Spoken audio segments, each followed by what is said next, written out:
দুষ্টু বাঘ, এই তীরটা একেবারে তোর বুকে গিয়ে গিঁথবে। আমার হাতেই আজ তোর মরণ হবে। দোহাই লাগে শিকারি ভাই, আমায় মেরো না, আমার ছোট ছোট 4টা ছানা আছে।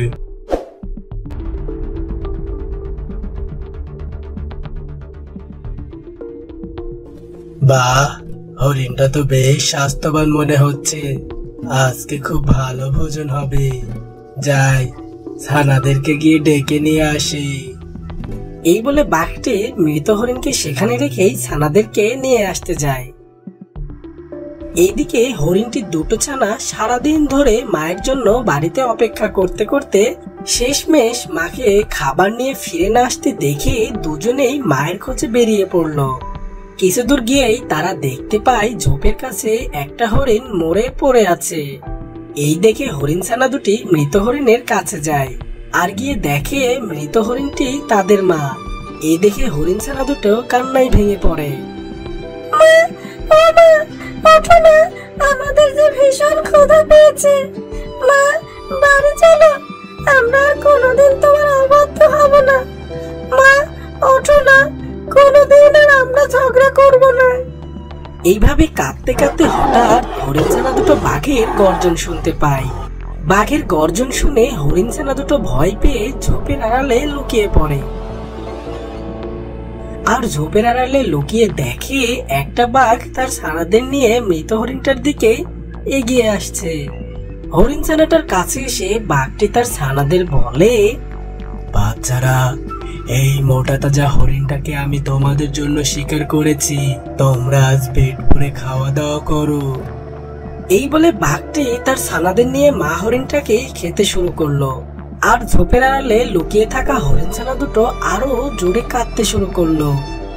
আমরা যখন আরো ছোট ছিলাম তখন এই বাঘটাই আমাদের বাবাকে মেরেছিল, আজকে আমাদের মাকেও মেরে ফেললো।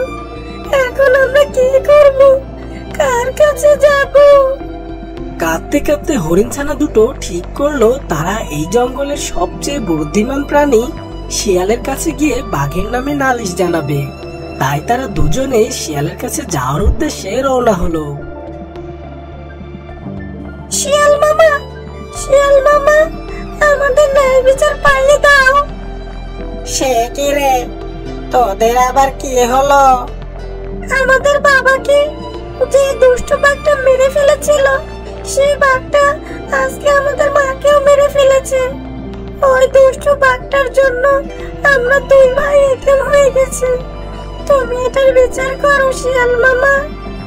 দেখো ভাগ্নেরা, আমি হচ্ছি সামান্য একটা শিয়াল। সামান্য শিয়াল হয়ে বনের রাজা বাঘের বিচার কি করে করব বলো? কিন্তু বাঘটা মোটেও ঠিক কাজ করেনি। দাঁড়াও, আমাকে একটু ভাবতে দাও, আমি দেখি কি করা যায়। দেখো ভাগ্নে, বাঘ তো অনেক শক্তিশালী। আমরা তো বাঘের সাথে আর পেরে উঠবো না, উল্টো বাঘই আমাদের খেয়ে দেবে।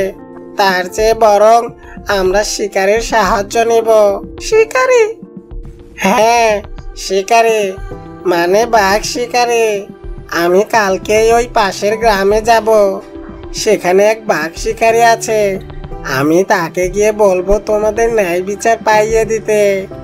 ঠিক আছে শিয়াল মামা, আমরা কিন্তু অপেক্ষায় থাকবো। আচ্ছা আচ্ছা, এখন তোরা বাড়িতে যা, আর হ্যাঁ, সাবধানে থাকিস তোরা। পরদিন সকালে শিয়াল রওনা হয় সেই শিকারীর বাড়িতে যাওয়ার উদ্দেশ্যে। শিকারীর বাড়িতে গিয়ে শিয়াল শিকারীকে ডাকতে থাকে। শিকারে, ও শিকারে, বাড়ি আছো? কে কে ডাকে আমাকে? বাইরে এসে দেখোই না যে কে ডাকে। আরে শিয়াল ভাইয়া যে। চিনতে পেরেছ আমাকে?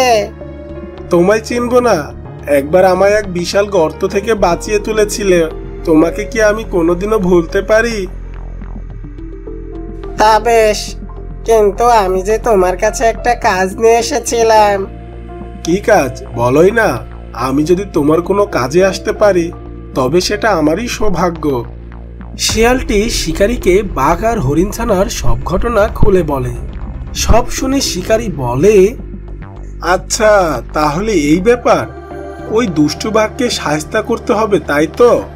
তুমি কোনো চিন্তা করো না, আমি আজ বিকেলেই সেই বাঘকে শায়েস্তা করতে যাব। ঠিক আছে, আমি চললাম তাহলে। গিয়ে দেখি ভাগ্নে দুটো কিছু খেয়েছে কিনা। এই বলে শিয়ালটি সেখান থেকে চলে যায়। আর বিকেল হতেই শিকারী তীর ধনুক নিয়ে জঙ্গলের উদ্দেশ্যে রওনা হয়ে যায়। বাঘটি দেখে শিকারী দূর থেকে তীর সরে একটা তীর গিয়ে সরিয়ে খুব জোরে চিৎকার করে ওঠে, দুষ্টু বাঘ, এই তীরটা একেবারে তোর বুকে গিয়ে গিঁথবে। আমার হাতেই আজ তোর মরণ হবে। দোহাই লাগে শিকারী ভাই, আমায় মেরো না। আমার ছোট ছোট 4টা ছানা আছে, আমি মরে গেলে ওদের কি হবে বলো? ওরা যে না খেতে পেয়ে মারা যাবে। ছোট ছোট ছানা? হা হা হা, কদিন আগে যে একটা হরিণকে মেরেছিলি, সেই হরিণটারও তো ছোট ছোট দুটো ছানা ছিল। ওই ছানা দুটো কিভাবে বাঁচবে ভেবেছিস একবার? এবারের জন্য আমায় ক্ষমা করে দাও শিকারী ভাই। তুমি আমায় যা শাস্তি দেবে আমি মেনে নেব, কিন্তু আমার ছানাগুলো এতিম করে দিও না। আমি হাত জোর করছি তোমার কাছে। বেশ, তোকে ছাড়তে পারি, তবে একটা শর্তে। কি শর্ত বলো? আমি তোমার সব শর্তে রাজি আছি। যে হরিণটাকে তুই মেরেছিস, সে হরিণটার ছানা দুটোকে তোকে লালন পালন করতে হবে। তাদের থাকা খাওয়ার যেন কোনো কষ্ট না হয়, আর অন্য কোনো প্রাণী যেন তাদেরকে আক্রমণ করতে না পারে, সেটার দায়িত্ব তোকে নিতে হবে। আমি রাজি শিকারী ভাই, আমি ওদের কোনো কষ্ট হতে দেব না। কিন্তু তুই বা তোর ছানারা যে ওদের খেয়ে ফেলবি না, তার নিশ্চয়তা কে দেবে শুনি? আমি কথা দিচ্ছি, আমরা কেউ ওই হরিণ ছানা দুটোকে মারবো না আর খাবো না। ঠিক আছে, কিন্তু পরে যদি তুই কথা না রাখিস, তাহলে আমার এই তীর সোজা তোর বুকে গিয়ে গিঁথবে। এরপর বাচ্চারা, আজ থেকে এই হরিণ ছানা দুটো তোমাদের বন্ধু, ওদেরকে কোনো আঘাত করবে না। যাও, এবার সবাই একসাথে খেলাধুলা করো। ছানারা চলে যাওয়ার পর বাঘটি মনে মনে হেসে বলে, হরিণ ছানারা, তোমরা শুধু একটু বড় হও, আর তারপর এই গুহায় নয়, আমার পেটেই তোমাদের জায়গা হবে। হা হা হা।